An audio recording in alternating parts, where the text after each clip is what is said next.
Alona unyenyekevu hukutana na Wahabu. Assalamu alaikum wa rahmatullahi wa barakatuh. Karibu ndugu mtazamaji wa chaneli yetu ya MTA Africa, na karibu katika kipindi chetu cha safari kuelekea Uislamu, kipindi ambacho kinakuletea historia za watu mbalimbali waliojiunga na Jumuiya ya Uislamu Ahmadiyya. Utaweza kwenda kufahamu maisha yao kabla na baada ya kujiunga na Jumuiya ya Uislamu Ahmadiyya, mabadiliko waliyoyapata, mafanikio waliyoyapata, maumivu waliyoyapata baada ya kujiunga na Jumuiya ya Uislamu Ahmadiyya. Ungana nami mtangazaji wako Usama Hanifu Mpogo, na studio leo naye mgeni ambaye ni Bwana Hamisi Shomvi Makungila, ambaye tutakuwa naye mwanzo mpaka mwisho wa kipindi hiki chetu cha leo. Kwa hiyo nakusihi endelea kuwa kwenye runinga yako mwanzo mpaka mwisho wa kipindi hiki. Mzee Hamisi Shomvi Makungila, assalamu alaikum wa rahmatullahi wa barakatuh. Wa alaikum salam wa rahmatullahi wa barakatuh. Karibu sana katika kipindi chetu. Asante sana. Na mzee Hamisi Shomvi Makungila, Naam. nimemtambulisha mtazamaji, ndo tuko wote katika kipindi. Lakini mzee Hamisi Shomvi Makungila ametokea wapi? Mzee Hamisi Shomvi Makungila amezaliwa wapi? Mzee Hamisi Shomvi Makungila amekulia katika mkoa gani? Karibu. Asante. Mimi naitwa Hamisi Shomvi Makungila, ni mzaliwa wa pale Kitonga.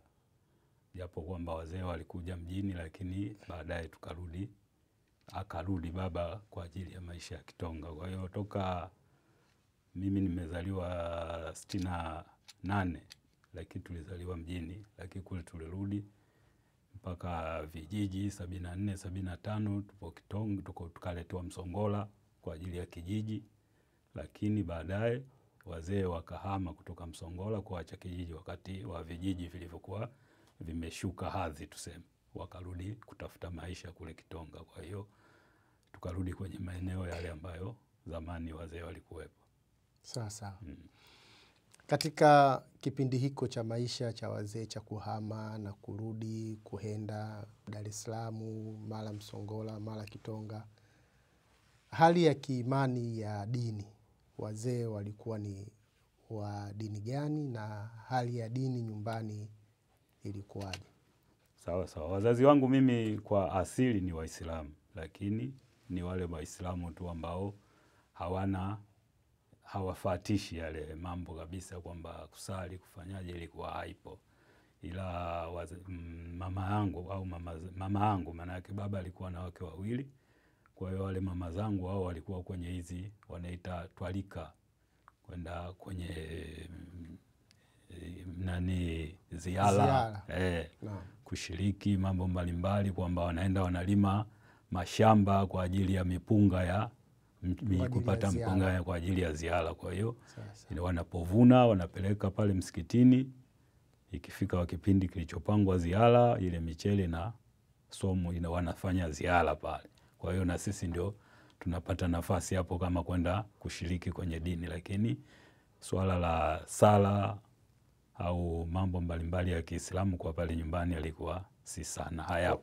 Kwa hiyo mfumo wenu wa ibada ulikuwa ni unategemea ziara sana. Kama hakuna ziara, maana yake nyumbani hakuna ibada. Hakuna ibada maulidi, na ziara mnaenda tu usiku, kisha somwa mpaka alfajiri, mnakula mchele pale mnaondoka, mnarudi nyumbani. Sawa sawa. Mzee Hamisi Shomvi, elimu yake ikoje? Mimi elimu ya madrasa sikupitia, lakini nilipelekwa shule za msingi, nikamaliza darasa la 7 83 katika shule ya msingi Msongola. Kutoka hapo nikaja mjini kwa ajili ya umakenika kidogo, lakini nayo nikaacha kwa sababu nilishaingia kwenye biashara. Kwa hiyo nilivyoletwa kwenye umakenika nikaona kama napata shida tu, nikarudi tena nyumbani mwaka 86. Niletwa 80, nilikuja 83 ile mwishoni kwenye 84, lakini mwaka 86 nikarudi Kitonga. Kwa hiyo toka hapo nipo Kitonga. Kwa 86 ukarudi Kitonga, ukawa unajishughulisha na najishughulisha na biashara sasa. Kipindi hiki unajishughulisha na biashara. Kwenye dini nguvu yako ilikuwa kubwa kiasi gani au ilikuwa ndogo kiasi gani? Yaani hapo pote kukumbuka habari za dini sikuwa napo, 86 yote imepita, lakini zile hali za ujana, mihangaiko ya hapa na pale ikawa imenisahaulisha. Lakini mpaka ikafika kwenye 95 na 6 hivi mwishoni ndio kidogo kwamba unamchukua mtu unaenda unamzika, kwa sababu majukumu, si unajua kila unapozidi umri na majukumu yanaongezeka. Kwa unamzika pale, ukitoka mawazo yanakuchanganya kwamba yule bwana tulikuwa naye lakini tumeenda tumemwacha pale. Sasa sijui kule atahojiwa nini, na mashehe huko wanasema kwamba huyo leo hapo atakuja sijui nakili kuja kumhoji na nini. Sasa zile hofu ndo zilianza kunirudisha kwa Mungu, yani hofu kwamba nikaanza kufikiria lazima sasa na mimi nianze kujiandaa kwa ajili ya kusali na nini na nini. Kwa ulianza kusali manake? Katika kipindi hicho sasa nikaamua kuenda kwenye misikiti ya Kisuni kwenda kuanza kusali. Na kipindi hicho sina uzoefu wa kujua kwamba sijui madhehebu hizi sijui nini, sijui. Mimi najua wazazi walikuwa wanaenda, tukawa msikiti wa pale sasa Kitonga, ambao ndo una asili na hawa kina Mzee Chuma upo pale, na wakati huo Kitonga msikiti ndo huo mmoja. Basi mimi nikaenda, lakini sijui taratibu za sala, wala sijui sala gani inasaliwa vipi, suna inasaliwaje sijui. Nikifika pale na muangalia mtu pengine nimetoka naye huku akisimama akisali suna huyo nani, kama ile suna ya kablia, na mimi nasali. Kama hakusali manake sikiona mimi nimefeli, kwa sababu ile si atakaa chini na mimi nakaa chini nasubiri sala ya jamaa, nikisali naondoka. Okay. Sasa jumuiya ya Waislamu wa Ahmadiyya ulifahamu vipi? Yaani katika hizo sasa pilika sasa za kumtafuta Mungu, manake kwa vyovyote yani Mungu unapokuwa unamtaka na yeye ndio atakutaka. Lakini wewe ukiwa hujakumbuka kumtafuta Mungu, basi na Mungu huwezi kuonana naye. Kwa hiyo katika ile hali kweli, katika kipindi hicho nilikuwa naumia kwamba umri huu unaenda na mambo ninayofanya na ujana na mambo niliyofanya huko nyuma, na naona wenzangu navyoenda tunawazika pale, ndio yani ile ilinipa, kwa sababu sikuwa na nani yoyote, yani elimu yoyote. Lakini nikasema Bwana Mwenyezi Mungu, mimi sasa hivi bora na mimi nihangaike nijue kusali na kila kitu. Kwa hiyo sasa nikawa nimeenda kwenye ule msikiti, tukaanza kusali. Ndio hivyo mnasali Ijumaa pengine mpaka Ijumaa, naona sala nyingine zinakupita na nini. Lakini baadaye ikatokea kwamba pale msikitini pakaja mfadhili, naona ambaye ni Abdul Jumbe. Kwenye huo msikiti ukatokea mfadhili Abdul Jumbe, akasema jamaa, mimi nataka kujenga msikiti, naona kwa hiyo mfanye mpango, muunde kamati na nini ya ujenzi wa msikiti. Basi mimi kwa bahati sijui wale wazee walinionaje, na mimi wakanambia bwana na wewe uingie kwenye kamati. Sawa. Mimi ndo nimekaa sijui hata kama wiki 3-2 za hiyo kufikiria kusali kama zilifika, lakini nimefika pale nikapewa majukumu ya kuingia kwenye kamati ya ujenzi wa msikiti. Ya ujenzi wa msikiti, kwa sababu yule bwana ameshaleta kila kitu, hela zipo, ila inatakiwa iundwe kamati alafu fanye ujenzi. Kwa hiyo cha kwanza tukakaa tukajadiliana, tukasema huu msikiti uko mbali, kwa sababu msikiti ule upo Mnalani. Kule Mnalani Kitonga, kama unaifahamu vizuri, ukivuka ile Kitonga mjini ukienda mbele kuna sehemu anaita Mnalani, kama unaenda Mvuti. Tukasema huku ulipo na hali ya sasa hivi mazingira yanaonekana Kitonga inabadilika, mji unakuja huku barabarani Mvuleni. Kwa hiyo sasa msikiti utuhamishe kutoka huku, kwa sababu mfadhili anajenga mpya, tukajenge kule. Tukawa tumekubaliana, tukaanza kutafuta kiwanja.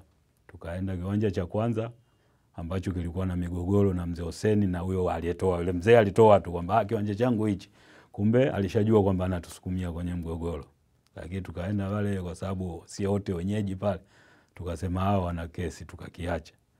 Tukaenda sasa hivi ule msikiti ulipojengwa ndo tukapata eneo lingine, kwamba eneo hili hapa limepatikana, sawa. Tukarudi tukapeleka taarifa kule kwenye waumini kwamba jamaa eneo limepatikana na nini. Haya sasa pale msikitini ikatokea ugogoro, yaani baada ya kupata kile kiwanja ikatokea ugogoro ya kwamba kumbe huku wale watu wa kiwanja sasa wao nahisi watakuwa kadiria, wale sijishazilia, wale wa kule kadiria. Wale msikiti ambao yaani yule mfadhili kafikia kwa kadiria. Hawa huku shazilia. Kwa hiyo sasa pale Mbilinge kana mgogoro kwamba sasa msikiti utajengwa tutaandikaje? Shazilia au kadiria, masjidi sijui shazilia au masjidi kadiria. Mabishano yale yakaenda, ikatokea misikiti ikatokea miwili. Mfadhili akabaki akajenga kule kule, na huko hawa huko waliotoa kiwanja wakatafuta mfadhili mwingine wakajenga, na hao wakaanza ujenzi. Sasa kuanzia hapo tu kwanza na mimi nikaanza kuona mimi nimeenda pale na ijihesabia kwamba Muislamu na hawa wote sisi Waislamu na tulishakubaliana. Kwa nini sasa imetokea mivurugiko hivi? Nikasema huku nitakuwa pengine nimepotea. Kwa hiyo nikawa sasa tunasaidiana. Mzee Hussein nipo naye, mimi namuita mjomba kwa sababu ya mpwa wake, yeye ana mpwa wake, mimi rafiki yangu. Kwa hiyo mimi naita mjomba. Sasa watu wakawa wanaona kama mimi ndio mjomba kabisa wa Mzee Hussein kupita hata yule rafiki yangu. Kwa hiyo mimi nikawa namfuatilia Mzee Hussein, nikamuomba kitabu cha sala, akanipa, akaniambia bwana, kitabu hichi utajifunza kusali na nini. Basi nikawa nasali nyumbani, ndio hivyo, siku umesali, siku umepotea. Lakini ikaenda ikatokea kwamba kuna nafasi ya kuja kwenye mkutano wa jumuiya wa Waislamu wa Ahmadiyya ulifanyika Kilimanjaro hoteli. Miaka mimi sikumbuki, lakini nakumbuka huo mkutano. Ndio Mzee Hussein akasema twendeni, watu wanataka kwenda nini. Mimi kwa sababu nilikuwa nishaingia kwenye ile roho yangu, sasa nahangaika mimi nitapata wapi sasa penye imani kamili nikamate. Nikasema mimi nitaenda. Naona tukaenda na tukaja na Mzee Hussein kwenye ule mkutano. Kweli kwa pale mada zinazozungumziwa mimi sielewi wala, yani si unajua watu wanatoa kisomi zaidi, kwa sababu sijui alikuwa Bilali anasema ukuta sijui, yani ile bishara ya kupatwa kwa jua na mwezi ambayo bishara aliyopewa Masia.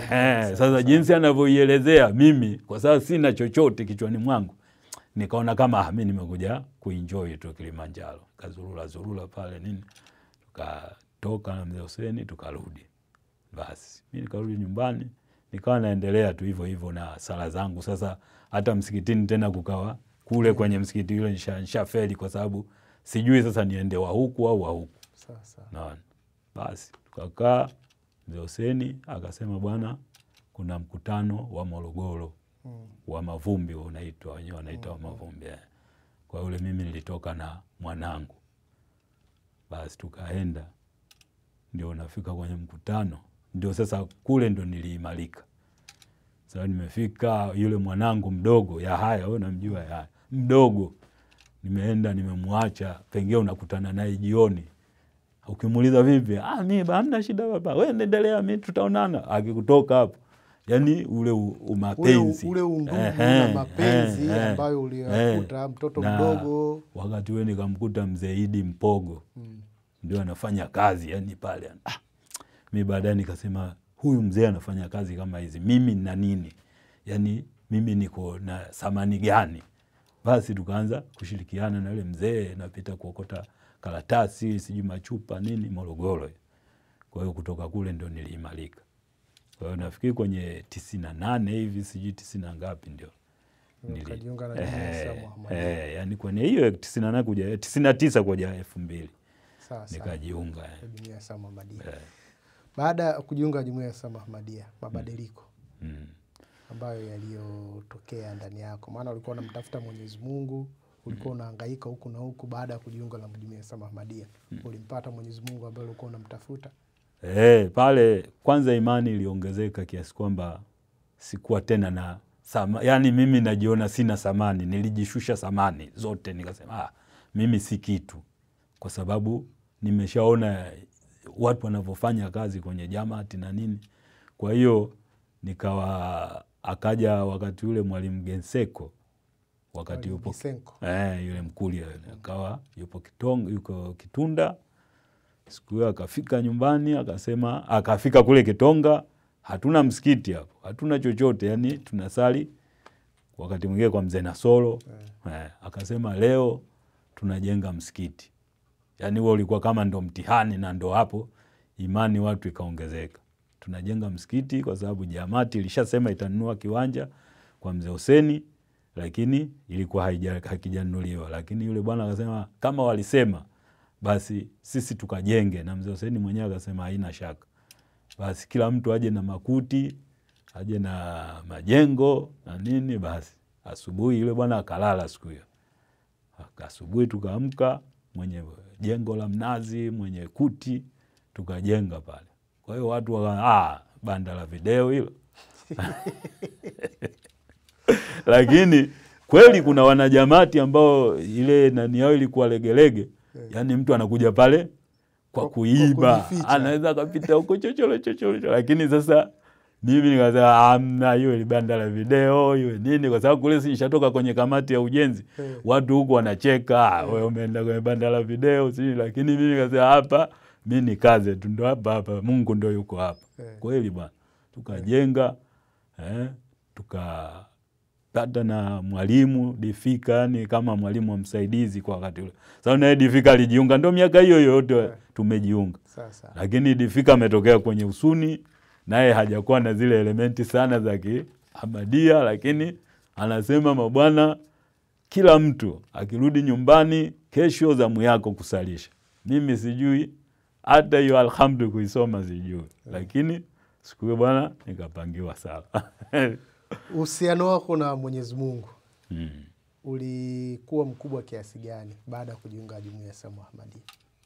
Kwa kweli uhusiano na Mwenyezi Mungu, yeye Mwenyezi Mungu sana ndio anajua, lakini sisi tunahangaika kwamba bwana Mwenyezi Mungu kwanza atusaidie na yale mapambano tunayopambana, unapita huku unasemwa hili, huku unasemwa hili. Lakini mimi niliimarika kwa sababu hii safari ilikuwa ndefu kiasi kwamba pale nyumbani sikuwa na upinzani, kwa sababu baba wakati huo yupo, mama yupo, lakini sikuwa na upinzani sana kwa sababu wao nao hawakuwa na ile dini. Ila pale baba tu alisema kwamba hawa, kwa sababu mimi nilivyojiunga na wadogo zangu wakawa, kwa sababu wakati huo na wahangaikia kusoma, na wao wakawa kama wamejiunga, japo kwamba walijiunga ndio ile mguu njiani mguu majanini, kwa sababu mimi ndo nilikuwa na washughulikia wakawa, kwa sababu hata mkutano wa khalifa tulikuja wote, hapa Ahmadiyya tushakuja wote, naona. Kwa hiyo ikawa mimi nahangaikia sana hao, kwa hiyo wao nao walijiunga. Kwa hiyo mzee akasema watoto wangu wote wameshajiunga na Huseni, yani wanaita kule wamejiunga na Huseni. Kwa hiyo mimi bwana, mke wangu sisi hatupati hitima hapa wala hatupati chochote yani kinachotuhusu Masuni. Kwa hiyo cha kufanya kila mtu atafute hela zake aweke, tukifa watu fanyie wanani wao wasome hitima kwa kupitia hela zetu wenyewe. Basi ndio hiyo. Lakini tunashukuru kwa sababu unapojiunga na jumuiya, hata familia zile ambazo mwanzo zilikuwa ngumu na nini, wanaanza kuona mafanikio. Pengine wewe mwenyewe unajiona mdogo, lakini wao wanakuchukulia. Kwa sababu mimi nilishaenda kwenye kikao cha familia wakashangilia hivyo, raisi, raisi, raisi, wakati wao hawana hata ile utaratibu wa uraisi. Sawa. Matukio unayoyakumbuka ambayo unajua kwamba haya ni shani ya mimi kuwa Ahmadiyya, au haya yasingetokea kama mimi nisingekuwa Ahmadiyya, au hiki nisingekipata bila mimi kuwa Ahmadiyya, au hiki nisingekiepuka bila mimi kuwa Ahmadiyya? Shani kubwa sana ni kwa mfano sisi wa Kitonga tuna shani nyingi ambazo kwa kweli bila msaada wa Mwenyezi Mungu au bila kuijua Ahmadiyya kwa sisi tusingeweza kufika hapa tulipofika, kwa sababu kwa wakati huo sisi tulikuwa tunaenda tu, lakini tumepewa nafasi za kuhangaika kutafuta maeneo kama tulivyonunua Lakini mimi siku moja ambayo ya mwisho mzee Sheikh Ame alikuja wakati tunachonga na matrekta. Hiyo ndio siku hiyo niliamini kabisa kwamba Mwenyezi Mungu juu ya Ahmadiyya ina ukweli kabisa, kwamba Sheikh tulilala nje pale kwenye matrekta. Ile trekta limewekwa, sina vitu, tulale pale pale tulilinde. Kwa hiyo alfajiri Sheikh akanambia we salisha, wakati mimi ndio hivyo nikasalisha hivyo hivyo ndani sala ya alfajiri. Lakini baadaye ilikuja mvua ambaye sisi pale tulikuwa kama tuko kwenye mwamvuli, haikupita pale kwenye eneo letu. Kwa hiyo mimi kwa tukio lile tu kwanza nikajua kwamba hii ni jumuiya kweli ya Mwenyezi Mungu na hakuna kipingamizi. Sawa. Nini kimebadilika ndani yako? Utofauti gani umeuona baada ya kujiunga na Jumuiya ya Islamu Ahmadiyya? Kwa sasa hivi mimi jinsi ninavyohesabiwa kitonga au watu wanavyokuja, kwa sababu mtu anaweza akaja akakushauri akakuomba kitu fulani ufanye, yani wewe unajishusha, unajiona kwamba mimi si chochote pengine, lakini watazamaji ndio wao wanaona kwamba huyu mtu ana thamani gani. Na hii thamani sisi tunaipata kwa sababu ya Jamaati. Nje ya Jamaati hakuna thamani. Hauwezi kuwa na thamani ambayo watu wanakuangalia kwayo. Sawa. Umejiunga na Jumuiya ya Islamu Ahmadiyya. Na kuna mambo ambayo umewahi kuyasikia watu wakiwa wanasema kuhusiana na Ahmadiyya, kuhusiana na Makadiani. Wewe umejiunga na Jumuiya ya Islamu Ahmadiyya. Hayo ambayo ulikuwa unayasikia umeyakuta, na kama hujayakuta unawashauri nini wale ambao wanaisema vibaya Jumuiya ya Islamu Ahmadiyya? Sasa hivi mimi kwa sasa hivi mimi naona ule upinzani wa kizamani kwenye mambo ya Jamaati umepungua sana, kwa sababu vikubwa ndio hivyo kwamba Ahmadiyya hawa Makadiani wana mihuri, ndio vitu ambavyo watu walikuwa wanatangaza. Lakini sasa hivi watu walio wengi, mimi nafikiri kama hivyo vitu havipo, kwamba mtu hawezi kusimama akasema ana mihuri ana nini. Lakini kikubwa ni kwamba pengine ile sisi wenyewe tu kujiweka sawa, kutenda vile sawa na Ahmadiyya au sawa na maagizo ya Kiislamu yanavyotaka, ndio kikubwa. Kwa hiyo na mabadiliko ndio hayo, kwamba mimi nilikuwa sisali, mimi nilikuwa siwezi hata pengine kuhubiri, kwamba unaweza ukakutana na mtu pengine ana elimu yake, lakini ukamwambia jambo ambalo yeye mwenyewe akaona kwamba mimi kwa hili silielewi. Sawa. Ulisema kwamba ulikuja na wadogo zako wakati alipokuja Khalifa wa 5. Sawa.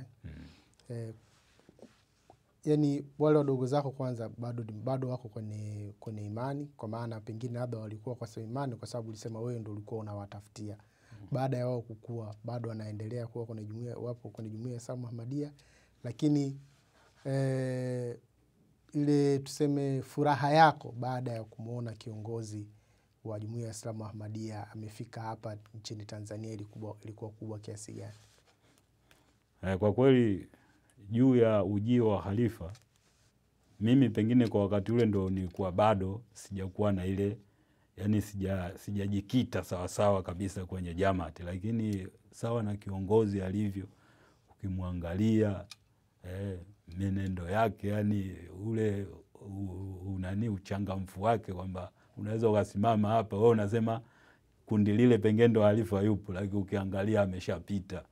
Kwa hiyo kweli mimi pale nilipata ile imani kabisa kwamba huyu kweli ni kiongozi wa Mwenyezi Mungu. Lakini juu ya hawa ndugu zangu, wao walifeli mpaka leo, wamerudi nyuma kwenye Jamaati, na nahangaika na bwana mdogo wangu ule mmoja, yeye ndo amepotea kabisa, kwa sababu yeye ameondoka pale nyumbani, ametuachia familia, mpaka leo hajulikani alipo. Lakini yule mmoja naye na huwa nazidi kumhubiri kwamba bwana, pengine kwa sababu yeye alienda akasoma Ndanda, akakutana na kina Mlope, yeye anahubiri huku, akakutana na huyu mwalimu Mlope wakati yuko Ndanda shuleni. Yeye anahubiri, mahubiri yale anayotoa yanafanana kabisa na Jamaati, na Mlope naye anahubiri, na yeye anahubiri kijamaati, lakini hawaelewani. Mpaka baadaye, bwana wewe kwani mwanajumuiya? Wakaulizana, akasema mimi mwanajumuiya. Kumbe mwanajumuiya mwenzangu wakapeana maelekezo pale. Lakini huyo mtu ameenda amefika mpaka chuo kikuu, lakini baada ya kuisahau Jamaati ameporomoka mpaka leo hata ualimu hajapata. Kwa hiyo Mwenyezi Mungu amsaidie. Yani kila mimi nikimwambia hivi vitu vingine vinaonyesha kabisa, kwa sababu kwa kweli kusoma kwake ili kufika hatua fulani na msaada ule wa Jamaati, kwamba mimi nakuja kwenye Jamaati na waeleza na nini wananisaidia, lakini mwenzangu amerudi nyuma. Ushauri wako mwisho kwa wale ambao hawajajiunga na Jumuiya ya Islamu Ahmadiyya? Mimi ushauri wangu kwa wasiojiunga, kwanza wawekeze kwamba kumtafuta Mwenyezi Mungu, kwa sababu watu kwa sasa hivi watu wengi hawana pa kushika, wanahangaika, shida, tabu, mabalaa mengine yanatukuta kwa sababu ya kutokujali Mwenyezi Mungu. Kwa hiyo ushauri wangu watu wahangaike kusoma vitabu, waulize, kwa sababu kuna watu wengine ndio kama sisi, pengine elimu kabisa ya madrasa hawakupata, lakini bado kuna vitabu ambavyo vimetafsiriwa, vimewekwa kwenye lugha ya Kiswahili. Kwa hiyo mtu unaweza ukapata ufahamu zaidi. Sawa. Maana ndani ya Jumuiya ya Islamu Ahmadiyya kuna hazina kubwa sana ya elimu na hazina kubwa sana ya elimu ambayo Masihi aliahidiwa alayhi salatu wassalam ni moja kati ya funua ambazo alizipata kutoka kwa Mwenyezi Mungu, kwamba atampatia mali ambazo watu watazikimbia, na mali zenyewe si fedha na wala si furusi wala si dhahabu, bali ni elimu ya utambuzi wa kweli juu ya Mwenyezi Mungu na mtume wake Muhammad sallallahu alaihi wasallam. Asante sana Mzee Hamis Shomvi kwa kuwa nasi katika kipindi chetu cha leo, na tumai mtazamaji atakuwa amejifunza chochote kutoka kwenye historia yako, na tutakapopata wasa wakati mwingine tutakualika tena, maana dakika zilizokuwepo ni chache na mengi unayo ya kuelezea. Ndugu mtazamaji, mpaka kufikia hapa tumefika mwisho wa kipindi chetu kwa leo, na mwisho wa kipindi hiki ndio mwanzo wa vipindi vingine vinavyoendelea katika chaneli yetu ya MTA Africa, na endelea kufuatilia vipindi vinavyofuata, na kuaga kwa kusema assalamu alaikum warahmatullahi wabarakatuh.